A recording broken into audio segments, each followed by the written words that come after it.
going live. Oh, we're live. When you're down and you're blue and you don't know what to do, welcome to Postcards. Just write a postcard. When you're feeling fine and there's something on your mind, just write a postcard. Don't you know Grandma loves this show? She listens every time. You don't need a reason, you don't need a rhyme to write a postcard. A P.O. Box 125, just write a postcard. 04098, just write a postcard to Westbrook, Maine, 'cause Grandma loves this show. Well, welcome to Postcards, everybody. Good heavens, I'm your host, Jenny Van West, coming to you live from the Postcard Studio, where it's always 70 sunny, and today is no different. We have actually a beautiful day outside. We've got some lovely clouds and some blue sky, and it's not too cold this week, which I'm kind of enjoying. We've had some very cold weather here in Maine. But anyway, we have got a dynamite show for you today. We have 4 veteran house concert venue amazing people. Well, I don't know what to say. Coming in from all over the place. And we're going to be talking about how they've done what they've done, and with the goal of inspiring some of you, maybe a lot of you, to consider starting a house concert. This is an amazing way to interact with artists. It's an amazing way to welcome people into your home, to enrich your communities, and to basically, and support independent artists. Let me just say, it's the best way to support independent artists is to host a house concert. So I'm in awe of these people, and I cannot wait to talk with them. And now that I think everybody's in the room, I'm gonna just start bringing them in. Y'all ready? Let's see if we can find you. We have Linda Bolton coming in, Leslie, Darice, and Jeff. These are my new favorite people. Good morning. Hello. Good morning. Hello from Chattanooga. How's it going out there? Going great. Good. I'm looking for my tea.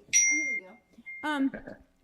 So, welcome to Postcards. We're so happy that you're here to talk about house concerts. This is absolutely wonderful. And I thought maybe a great way to start would be to go around the room and give an introduction, where you are, what kind of music you host, how long you've been doing this, and then we're going to dig a little deeper, maybe a little bit about your venue, what it's like. So if it's okay, I'm just going to call on people. I'm going to go this way. What looks like this way to me. Linda, you want to start? I'm Linda Bolton from Cozy Cabin Concerts in Greenbrook, New Jersey. We started our series, it was a birthday party. It was supposed to be a one-off. It was with my favorite New York singer-songwriter, James Maddock, and it was great.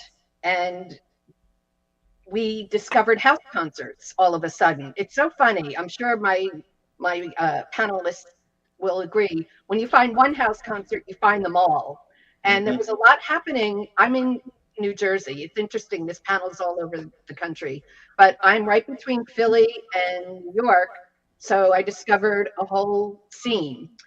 We went to one particularly bad house concert. Everything was bad, absolutely everything.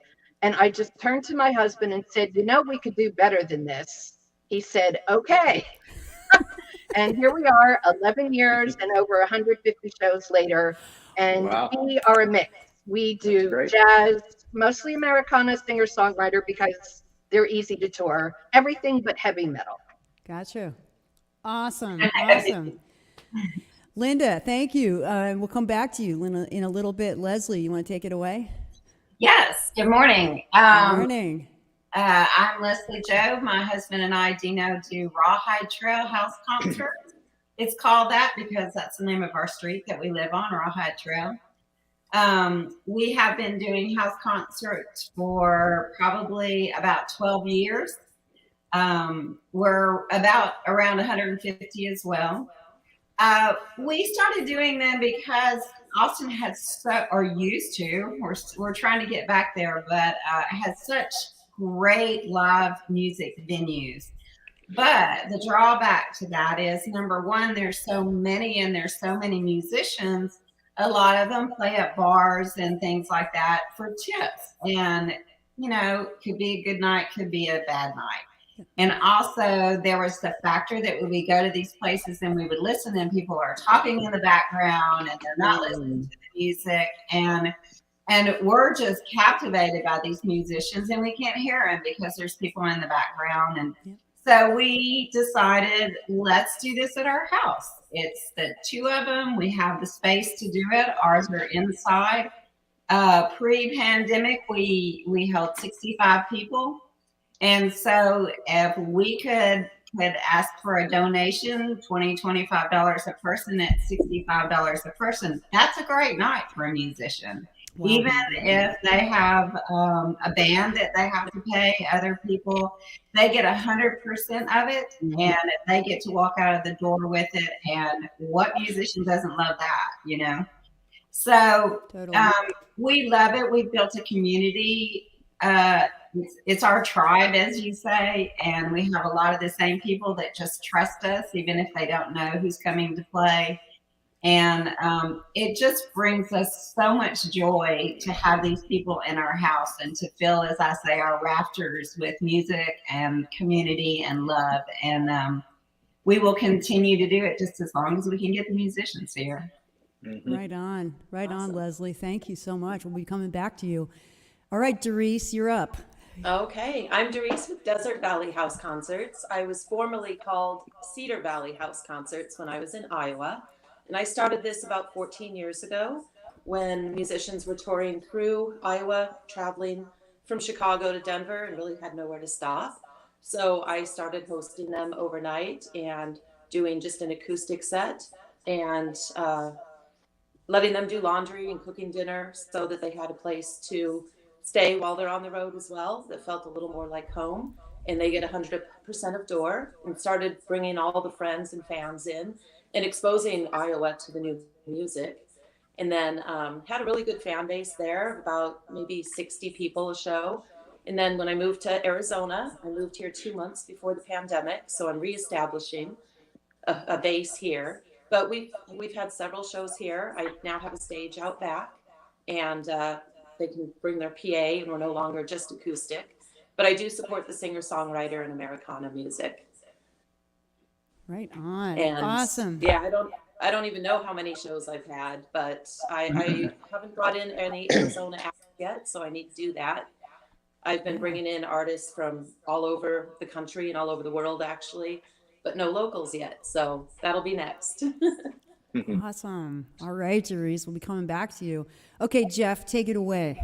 Hey, how are y'all? So my name is Jeff Hollis. I'm in Chattanooga, Tennessee. Our house concerts are known as Hollis House Live, and that's our favorite thing, live music. And like some of y'all mentioned, we go to venues sometimes and people are talking and, we can't hear the music. So we started this on, I'm not going to say a dare, but just a request from a friend of ours. In 2016, we had our first house show, and my wife actually came home, and I had rearranged the whole house. I had 30 chairs set up, and every piece of furniture that was in our living room and dining room was moved. So I was very happy I could get 30 people, and it was a great show, our first show, and it just became a passion. And my twin brother John does this in Atlanta, Georgia too, and he tuned in. He's here. Hello, Is John. he there? Hey, John. Good to see you. So anyway, it's just we do it because we love music, and this is absolutely the best way to hear music. The listening room environment is like no other. It's an experience both for the people that come to our shows and for the artists. I cook a meal, so I take pride in that, and 100% of what we donate goes to the artist, and we send them on their way to where they're touring. So I have absolutely can say that I've met some amazing artists, and they're now my friends. And it's overwhelming sometimes to how many requests we have to come play. And I just that gives me a lot of pride, because I know that we're doing a good thing, and we want to make this a movement. So thank you for putting this together and letting us talk about it. Oh, boy. Yes. Well, thanks all of you for being here, and to Emily Hansen for coming up with this wonderful idea of bringing us together. So thank you so much for those introductions. If you're just joining us, this is Postcards. I'm Jenny Van West coming to you live from the Postcard Studio in Portland, Maine, and we are talking with Linda Bolton, Leslie Cash, Jobe, Jeff Hollis, and Darice, who are all veteran house concert venue owners and runners. I'm having trouble with my grammar this morning. So so I thought maybe what might be cool is to dig in a little bit and talk about, you've touched on what inspired you already, right? How you got started and a little bit of that.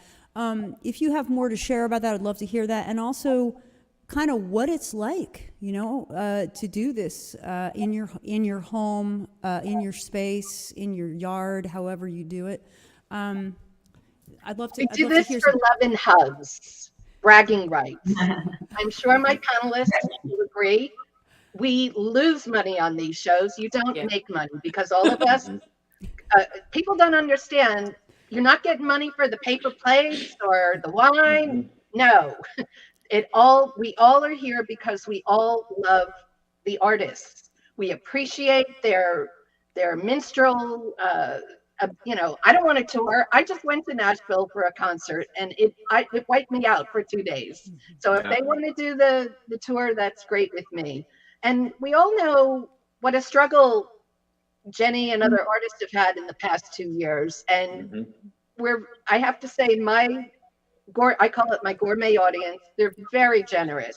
I didn't lower the price last year of the suggested donation. I kept it, and everybody was great and gave more, which is probably what happened at my fellow promoter venues. Where am I going with this? What inspired me? Just, we all love music, and we all love not going to a bar and watching people hit on each other, and they haven't been together in 20 years and they're catching up. And you know how many times I've said shh in a concert?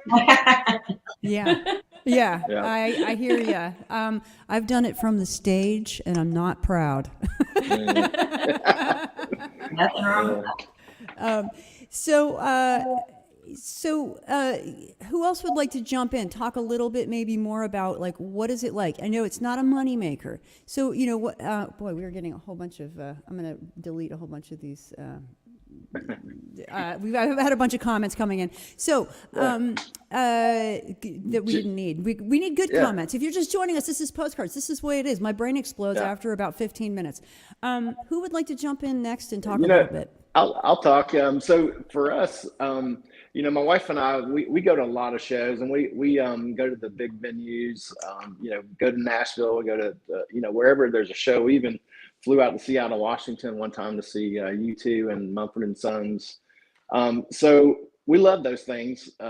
But when you've got an artist in your house and you've got friends and you're eating good food and just, we like to say we've created a community.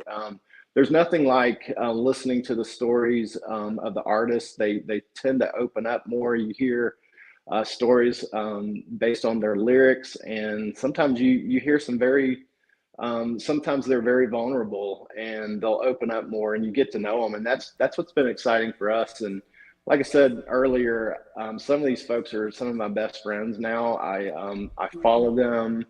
I share their music when they put out new albums.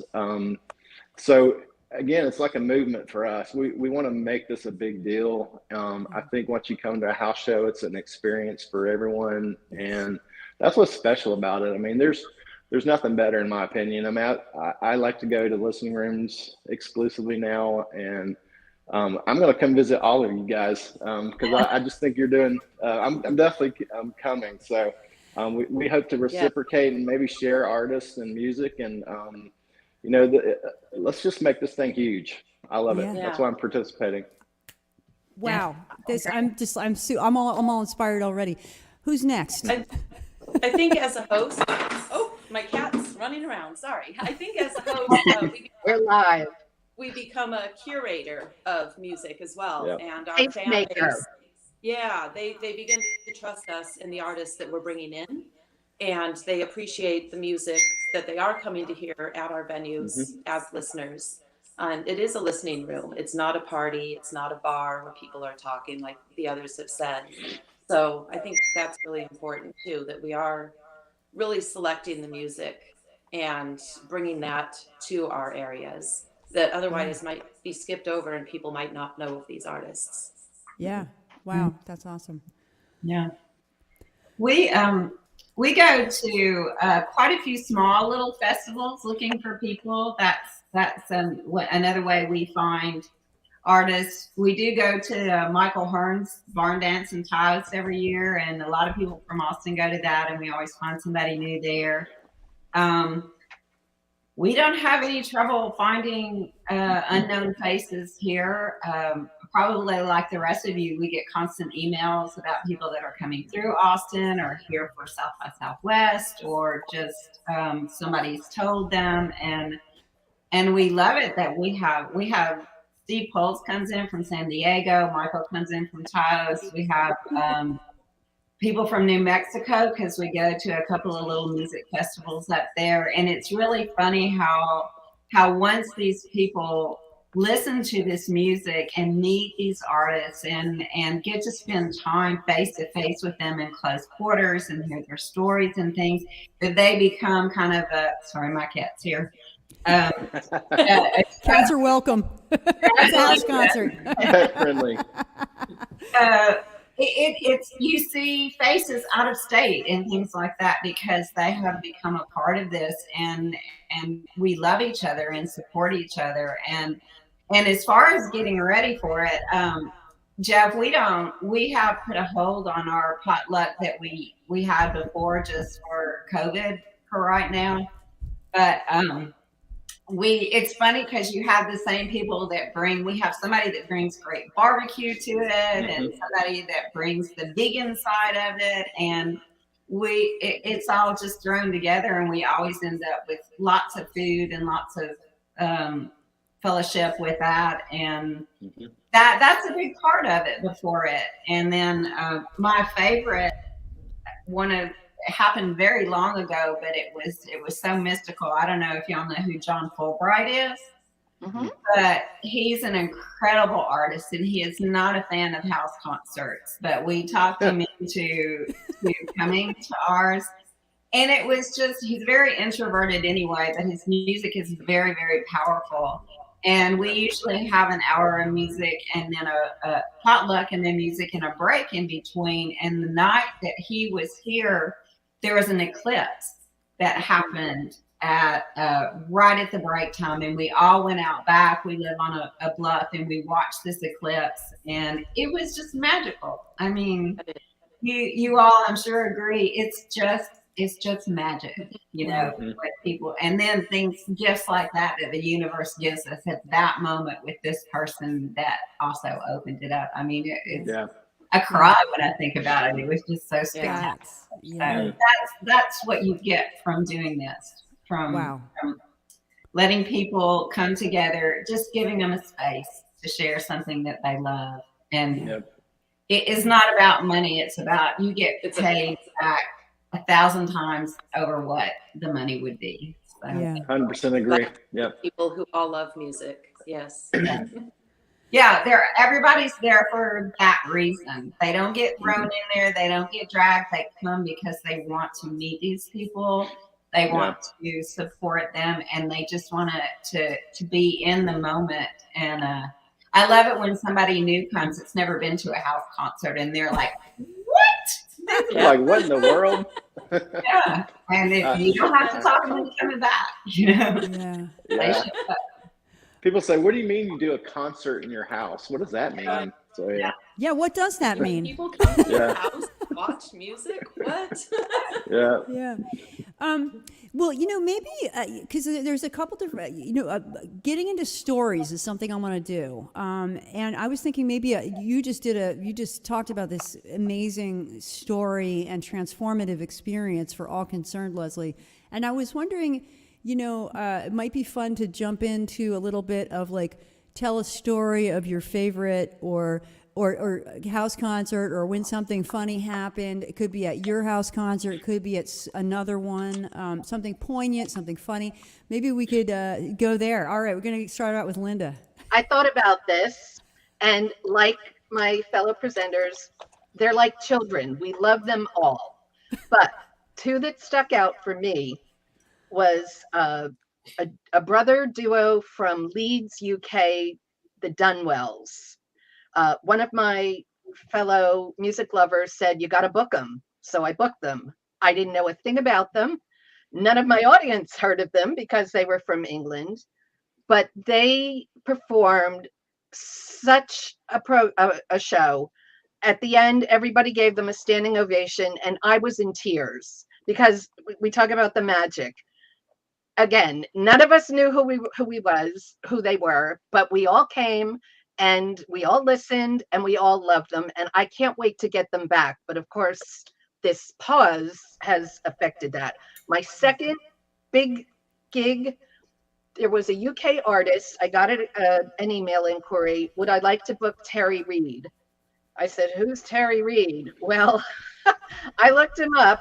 He's a UK rocker, formerly, and he gave up the job of fronting Led Zeppelin and gave it to Robert Plant. And I started listening to his music, and I know Leslie just mentioned he wants to play here at a house concert. But I had guys who had never, rock guys who don't like Americana. I had my little living room stuffed with big rock fans, and Terry played for almost 3 hours. If I didn't stop him, he would have played till midnight. So those are my two favorite, or most memorable, let me say. Yep. Nice.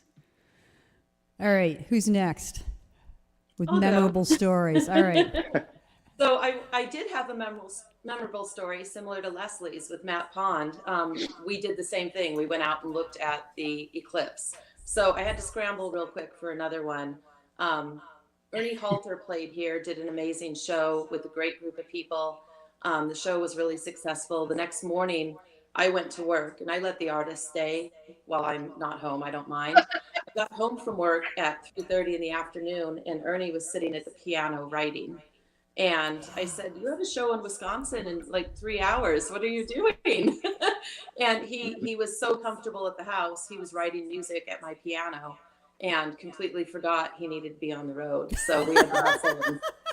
Yeah, get him out. Yeah. I've got a lot of memorable stories. Ari Hest is a great artist who's played here several times. Yes. Yeah, he's one of our favorites. I think he's played here about 8 times now. And his shows are always full house. And halfway through a song, he just stopped. He forgot his lyrics, and everyone just cheered him on, and he kept playing, and it was beautiful. Yeah. That's awesome. Because there's no embarrassment. It's a listening room. It's a house show, and it was lovely. Yeah. Actually, Ari got me back into house concerts. After COVID, I thought I was done. But he put the word out, and I looked at my husband and I said, what are we going to do? And, well, we got to host them. So we expanded our deck, moved the shows outside. It was his first show that he had performed in front of somebody besides his wife, daughter, and his dog, George. Yeah. And when we started, everybody was cheering because it was the first time we were all able to be together. And he said, I don't know if you noticed because you've seen me perform a lot, but I was nervous. I'm like, He's wonderful. Yes, he is. Jeff, you got a story to share? I've got lots of stories. This needs to be a longer podcast. I know we need about 5 hours. Yeah, I got to go back to my very first house concert. Again, my wife didn't know what she was getting into, and so my twin brother John was there the day we were having our show, and he helped me set up this house. And I was like, man, how are we going to get so many people in here? Because we had like 30 RSVPs that said they're coming. I was like, I don't know if I can get 30 people in this house. So we literally moved every piece of furniture, and nothing was in the right spot. My wife comes home and ready for the show, and she's like, "What did you do?" And so it was just really neat. But my other one that I want to talk about is I had the Bernie sisters, which is some of my favorite people in the world. They came, they pull up with this big trailer of stuff, and I was like, okay, what's going on here? And they brought all this very cool equipment. I have a small PA, but they brought their own stuff, and I mean lights. I mean, this was like a professional thing, and I was like, wow, this is going to be interesting. So they set it up, and I got to tell you, that was one of our best shows ever, was with the Bernie sisters, and I just love them. But I was, it's amazing. You just don't know what you're going to get. So our shows have all been unique, and they've just all been fun. But you kind of rearrange your life a little bit to accommodate sometimes, and but that's okay. I mean, after it's over, it's just a perfect experience, and it's been all rewarding. Yeah, awesome. Yes. Awesome. So if you're just joining us, welcome to Postcards. I'm your host, Jenny Van West, coming to you live from the Postcard Studio in Portland, Maine. And we are talking with these wonderful house concert venue owners, talking about the ups and downs and the good things and the inspiration about running house concerts. Now, one of the things that, I didn't put this in our pre-described list of questions, all right? But it fits in with the conversation, which is, how do you set up your space? The nuts and bolts of how do you set up your space, and because one of the things that if you haven't been to a house concert before, I'll just speak as an artist and somebody who is a great lover of these events. You are up close and personal with the artist, and there is no backstage. There might be a green room upstairs where there's some privacy, but there's no backstage. Everybody's eating together. There's an access created that really galvanizes the formation of relationships between people. So I'd love to hear from you a little bit about how you what your structure is in your house, and how you create that space with food, etc. Does that make sense? Yeah. Okay. Who wants to start? Leslie. All right, Leslie. Well, I think what's really important too is, because we have people all the time say, "Oh, I would love to do this if I had the space or I had the time or whatever." And you've got to understand that these artists that come that want to do this, they don't expect anything from you.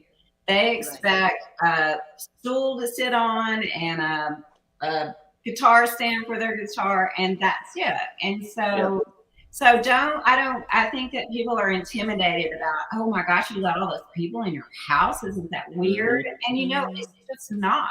It's people, again, as we said, come there for the specific reason to leave the craziness outside and come sit and listen to music for 2 hours and just get your soul back, And our space, we are lucky enough to where we did potluck. I just put up tables in our garage, and of course, you have to have the plates and all that stuff to go with it.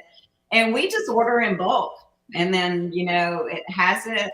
We have it, and we pull it out, and we set up the tables, and then we have picnic tables in our backyard where people can go and sit and talk to each other. It doesn't. And you don't have to have it specifically, okay, you have to bring this food, you have to bring that food. We just say, bring what you like. And it's always enough, and there's always, it just takes care of itself. Yes. And then ours are strictly indoors because we're in Texas, and it's hot here in the summer. I can imagine. I mean, it's just ridiculous. So we have a big room that we put the chairs in, and we have extra cooling and filtering going on in there, and it could be 10 people, it could be 65. It just all works out. People are there to help you with it. They're not there to judge what your house looks like or what anything else. We have a house full of dogs and cats and everything, and that's okay too. We put in our letter, take your Benadryl if you're allergic to animals, because we're a zoo. And it's all good. I mean, it's the dog and pony show. Yes. Definitely.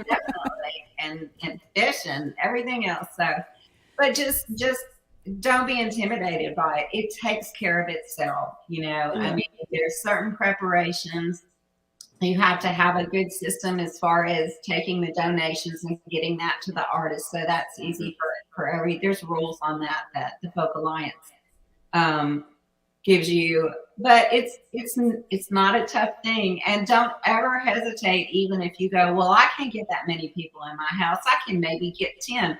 Do it. You know, you may have 10 the first time, but you may have 50 the next time once it catches on. I mean, there are no requirements to do this other than loving music and taking the time to let it in your home. Yeah. Yeah. Right. Thank you, Leslie. Love it. All right. Just joining us is Postcards, and we are talking house concerts. All right. Who's ready to jump in with the comments right now? Okay. Darice. Oh, sorry. Darice, then Jeff, then Linda. Okay. Like I said, this needs to be longer. I know. Totally. We'll do it again sometime. We're already planning the next one. All right, Darice, you're up. When I hosted my first house concert, I didn't know what to expect. And it actually ended up being very easy. Like Jeff, I rearranged the whole house so everybody had a place to sit so that there was a focal point for the artist. And then just as long as we moved a table out of the way and made that our merch table. And everyone did bring potluck, and we kept that in the kitchen. Now that we're in the pandemic and outside, it is much easier. I moved everything outside, and we built a stage out back. You don't need to build a stage. The artist doesn't mind if they're playing under an umbrella in your backyard. It doesn't matter. But I wanted the stage personally just to make it a little more welcoming for the artist. But they don't mind, right? I think I'm right, Jenny, on that. Yeah, And, definitely. I still make sure to have a merch table set aside. I offer to work the merchandise for the artist. We collect donations at the door, and they come in a side gate. No one's in the house except the artist. During the show, the artists, the guests can use the restroom, of course. And we don't do potluck anymore. We just tell everybody to bring their own snacks and their own drinks.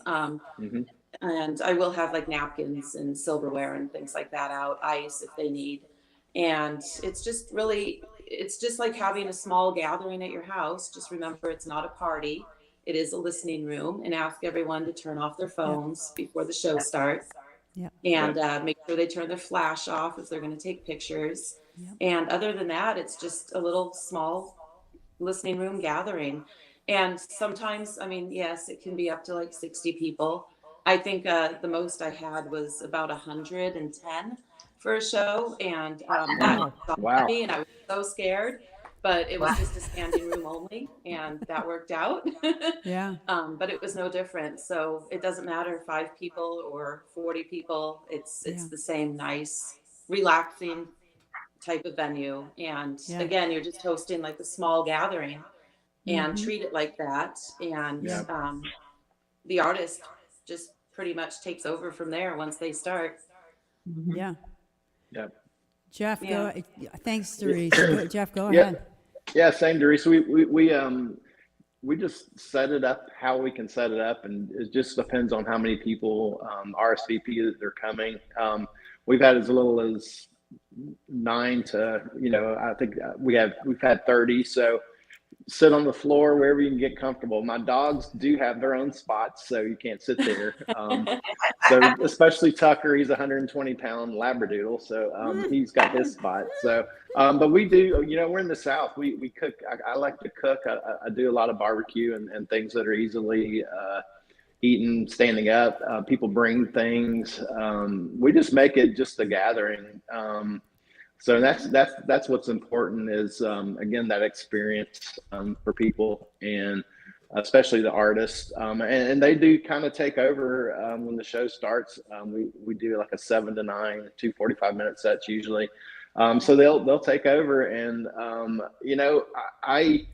I'm notorious to ask questions during the show. I don't know if that irritates them, but I'll ask them about a lyric and things like that. So, because it's important to me, and that's why I'm doing it, to get to know the artists, and I think that's important. And I encourage people to do that at my shows. And we turn everything off. It's 100% focus on the artist, it makes a difference. So yeah, that's kind of what we do. I have dreams of having 110 people. Darice, that'd be nice. I don't know where I'll be there. I'd love to play that one. I'd love to play. I'd love awesome. to play for 10 too. I love that. Yes. Yeah. That's awesome. Yeah. Great, Linda.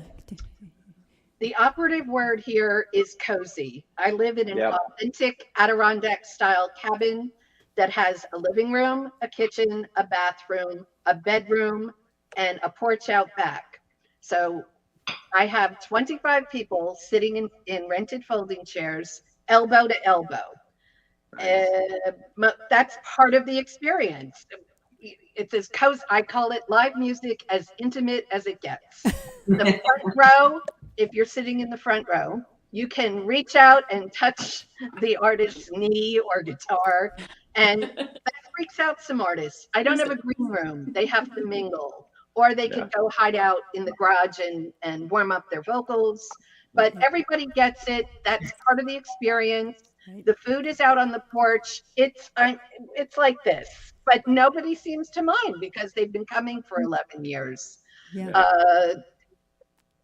Everything you said, Jeff mentioned a PA. We invested in a PA. As Leslie said, you don't have to do that. Just give them a stool. Some of them stand. It could be as minimal as you like. Some of the artists appreciate having to come in and just plug in rather than do a load in with their own equipment. It could be as elaborate as you like or as simple as you like. And it's an investment in the beginning, but it pays off. Like I said, we lost money at shows. We didn't gain money because we rented chairs. We didn't have anywhere to store chairs. Right. A sold out show was 25 guests. 28 would be 3 people on the couch, and that's as much as the room could handle. I also want to say, I'm going to segue into another topic. The thing people worry about the most, it seems, is what do you call your series? But judging from everyone on the panel, the series names itself. Everyone who visited my house, oh, it's so cozy. So, ta-da. And I like alliteration. Yeah. Like Jeff named it after himself. That's great. Leslie, that's her street. I know a lot of house concert artists who name it after their street if it's a nice sounding street. I have one friend up in North Jersey. He has a silo in his yard, so it's the Silo concert series. We're all very creative. That seems to be the number one worry when people start talking about maybe I'll do this, but what do I call it? Yeah.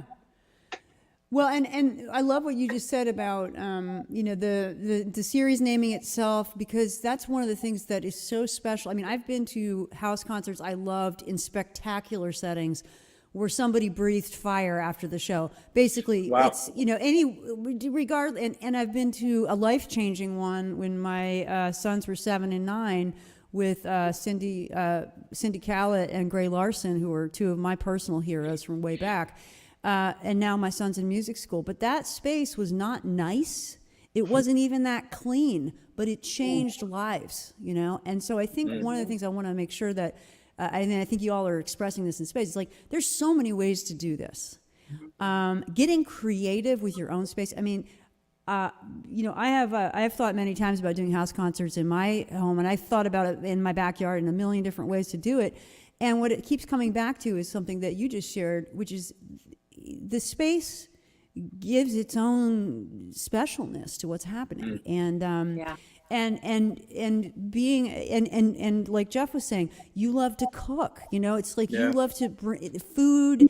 The really, really good food is a big part of that. Or it's a potluck where you don't give people like a ABC, bring this kind of there's so many different ways to do this, and you can kind of look at what you and your friends like, and what do you do best? How do you like to do things best? I mean, there's so many different ways to entertain.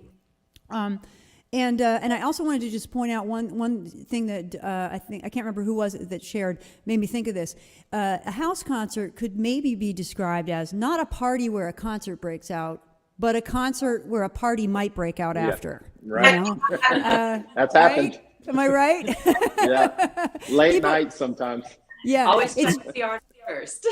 Yeah. So I appreciate y'all's clarity about that, because that is a really important thing that, you know, when I'm, for instance, when I'm booking things with somebody I don't know, maybe it's going to be in their house or their business, and be like, okay, so is this a cocktail party where people are talking, which is fine? Or are we doing a house concert, and do you understand what that is? And that means that we sit down and we kind of gather that feeling, and people are educated. Which brings me to another question somebody was asking here, namely your twin, Jeff. Hello, John. Hey, is anyone an advocate for joining a network, necessary or no? Don't have to mention particular networks. Anybody got a comment on that?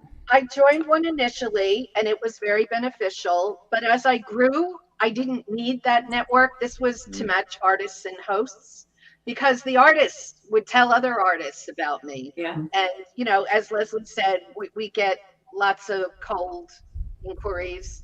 So, but yes, initially for the moral support, the how to do it, you know, like we were talking earlier. So yes. Yeah, Awesome. And I same never did. same. Sorry, same here. We Sorry. initially joined a listening room network, and just a network of people. But we've, you know, our name has gotten out there, and it's just like I think I said earlier. I get emails almost on a daily basis of people coming through Chattanooga or touring through, and we have a really active Facebook page and Instagram page. My wife's really good at posting content there, and we you know, that's kind of how our name has gotten out there. And we did call it Hollis House Live, and it's I don't know how we came up with that name. Honestly, I think we just said, hey, let's call it this. But anyway, you know, I think the important thing is once you get started on this is be active with it, and you know, promote your artists, for sure. Promote your shows. People will find you, like-minded musicians and just music lovers. I mean, I think they're just looking for unique ways to listen to music. And, you know, we've almost created a community. I've got some local friends that we get together on Sundays, and I just, you know, I have artists come in and they just break into song, and they start, you know, playing music and say, hey, I'm working on this song. What do you think about how this sounds? Any ideas? And, you know, we started just collaborating that way. And it's just a great way to support musicians. And I think somebody mentioned earlier, you know, a lot of people went through a lot of stuff during COVID, and this is their livelihood. So let's get together and let's support them and do good things. So, yeah. Yeah. Leslie.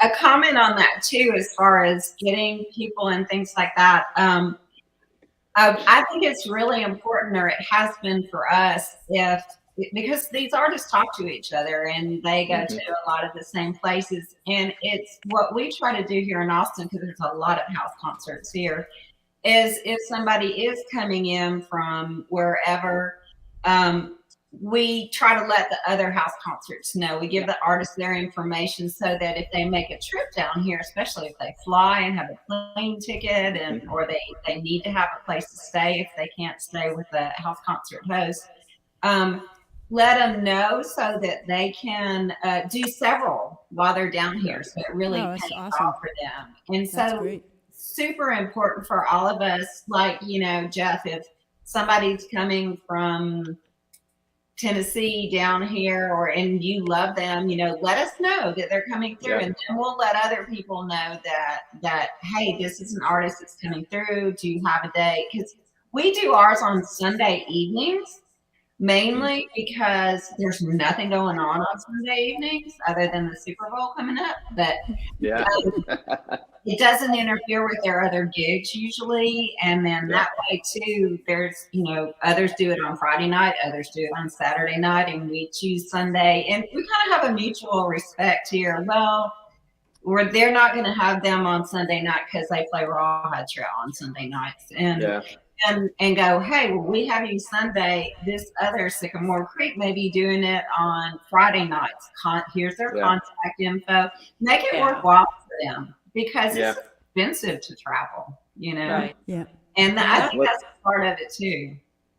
Jenny, if I may, Leslie, thanks for saying that, because a lot of artists, I mean, they love house concerts, and just sharing artists with like-minded people like you, Leslie, I think is a great idea.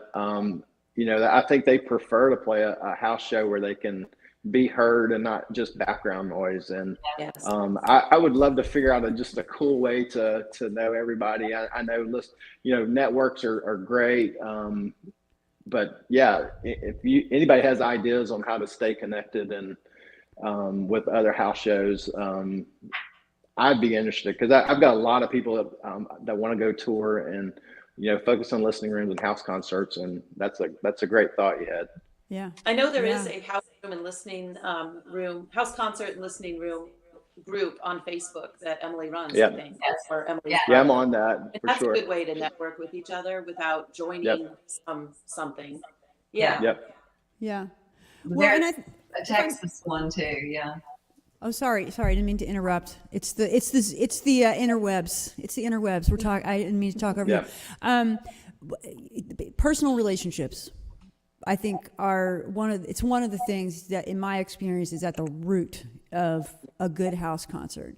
Your relationships with, your family, your neighbors, your friends, your artists. It is, that value is first and foremost, the quality of the music, the quality of the people, the quality of the relationships. Does that sound about right with y'all? Yep. And so, Yes. One of the things that comes up that maybe, one of the concerns that people might have, and I know that was a concern for me before I really understood what house concerts were, is how do you populate that? Are you just opening a vein and letting the entire public in? No. So maybe we could talk for a minute about how you populate your house concerts, how you've evolved that. Is it email list? Is it word of mouth? And because that ties right back into building networks, as well. So maybe we could speak to that for a minute. Anybody want to start? Yes. Because Okay. we're a house concert venue, we're not a Leslie. business. So we have to be very careful. What is that? Yikes. Oh, I'm back. You have to be very careful because you don't want to mess around with local zoning ordinances. I assure people I do not do this for profit. I keep telling them I lose money. Every time I do a show, I do this for love and hugs. My email list is about 350 people strong, and sadly, only about 25 to 30 people come from it. But I email them until they tell me, take me off the list. So we can't advertise. I use my Facebook page. I have the email list, and I allow the artists to put the venue on their site with just a link to my page. You have to be careful about that. My neighbors to the left of me are a young couple with 2 toddlers. They think we're very cool. They're cooler than I am. And to the right of me is woods. So the deer love the music. Yeah. Yep. Similar for us. We've got like I said, a real active Facebook page. We have some just regulars that come that love music. I've put things out on a local neighborhood site that are specific to my neighborhood that I've tried to reach out to my neighbors and to make friends. My wife and I just moved here, so we're still making friends in this area. But just to let them know that we're doing it. We tell them, hey, there's not going to be any loud music and stuff like that. It's a listening room. So, but yeah, just advertising through that. I've got an email list, and I text folks that I know have been here before, and they're actually genuinely interested in the artists that we bring. And we focus on the Americana and the acoustic music and as well. And it's worked out pretty good. So sometimes we have, like I said, 4 to 9, and sometimes we have 30, but we're hoping that builds and people get excited about it. Yeah. Yeah, definitely word of mouth. And then I'm lucky where I'm at. All my neighbors come to the shows. My one neighbor actually built the stage for me, and I have the desert behind me, so it's easy here. That's beautiful. The fire department chief lives 2 doors down, but I let them know I'm having a show. They've yet to come, but they sit out back and listen. Nice. So the neighbors, I'm very lucky are here that appreciate the music and don't mind it either. And I went to high school here, so telling friends from school and networking with them is nice to be able to bring some people that I knew in my past coming back to shows and that I met because of music in high school too. So Yeah, that's but awesome. I do have a website set up. I make sure on the website it does say that we are not for profit. We're not a business. It's a house, and it has a history of why we started doing these. And I say we because I do have a couple co-hosts that help out when I can't host. And so That's okay. That's good. interesting, Yeah. right? That's you Yeah. have backup. That's very interesting. Yes. A whole nother topic for next time. Clearly. Exactly. Was there anybody else who wanted to touch on that populating the audience that we hadn't gotten to yet? We have a really strong email list too, but I think the longer you do it, the more your email list grows. I think we have, I don't know, 1,200 on ours right now. We have a Facebook page and an Instagram and a website, and I'm terrible at keeping up with it, but I do the best I can, and I get enough faces on there. It draws somebody's attention on the first page to investigate further. So I try to do my best to update it. Social media just sucks up your life now. Sometimes it seems like to keep up with it. But ours is the same as ours is a lot of word of mouth. We do have rules, like Linda said, that you have to follow. We make sure we put on ours by invitation only, and that it's a suggested donation, because people are always asking, well, how much do you charge for a seat? It's not, there's no charge. Bring what you can. Yeah. Yep. We also put a tip jar up, and we're amazed, especially during the pandemic, how much extra they'll give these artists for a tip jar for their, because they don't have the gigs that they normally do. And we also do we get wine glasses, and we have a really cool engraver that engraves Rawhide Trail concerts on one side, and then the artist name date on the other. And we auction them off for $5, and 100% of that proceeds for the auction for the wine glass, which has kind of got a reputation now, so it's fun. They're like, "Where's the wine glass? Where's the wine glass?" That's awesome. We can get $300 in donations for just one raffle for this little wine glass, and we give it to the Health Alliance for Austin musicians. Very nice. Great idea. Brilliant. Yeah. Love it. The person who wins it, we also it can be donated in memory of someone, or especially, and we give that information to him, and then they send him a letter, thanking them for contributing to that. But that's another way that we give to the Austin musicians here is that. And we only had 40 people last time, which is a huge difference. And those people, besides their donation for a seat, gave $300 for this auction for this wine glass, and so that went to the Alliance. So people, when their hearts are touched, are really good to support, and really embrace these musicians that come, and all the music in our city here. We still, it's very much a part of who Austin is. Yeah. Oh, that's brilliant. I love that. Well, and it comes back to, the what I think a lot of us have been sharing this morning. Just as a community builder myself, that's how I approach almost any challenge or problem in my life. If I can, I build community around it, because that helps to take care of whatever it is. And either to lift it up or to solve the problem or whatever.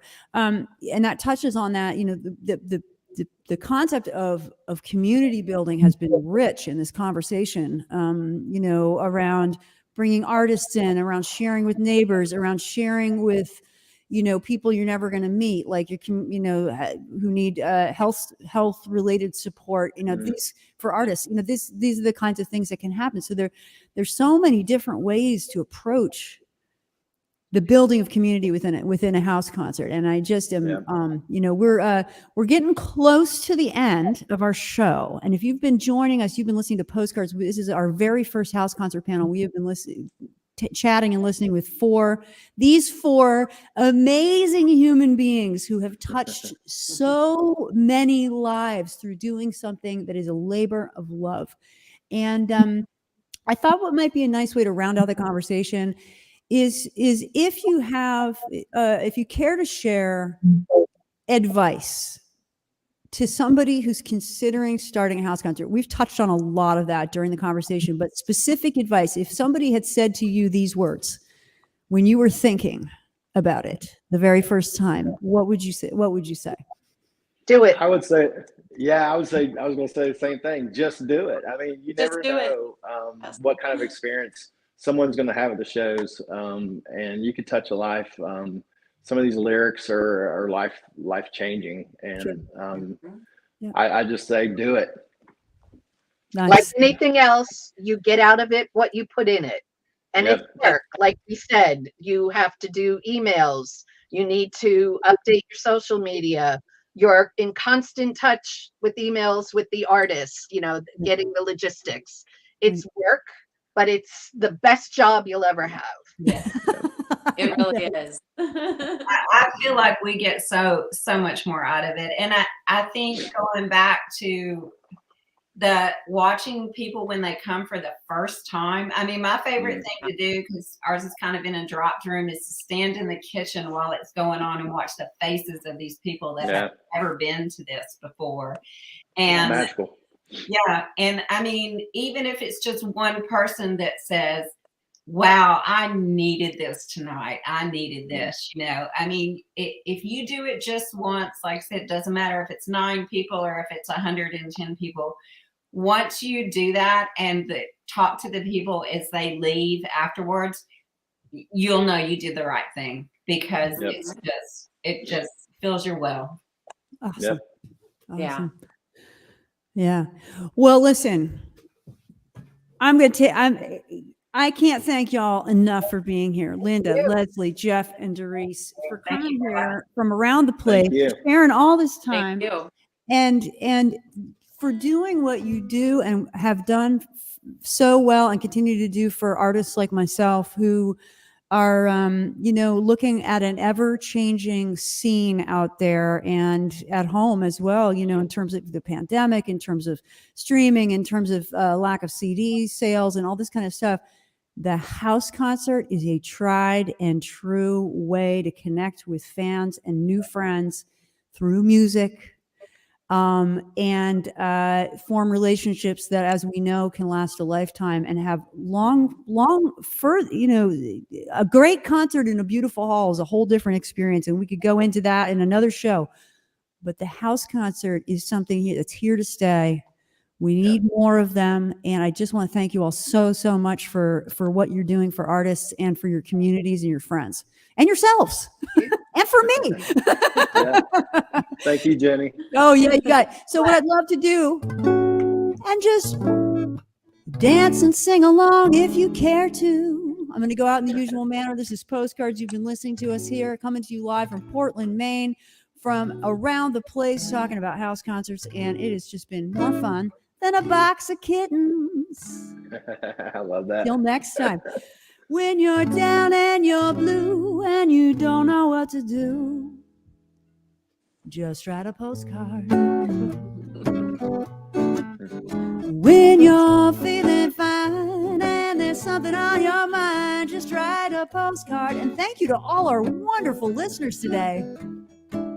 Don't you know Grandma loves this show? She listens every time. And thanks to Emily Hansen at Magnolia Roads. Yay. You don't need a reason. You don't need a rhyme to write a postcard to P.O. Box 1252. Just write a postcard.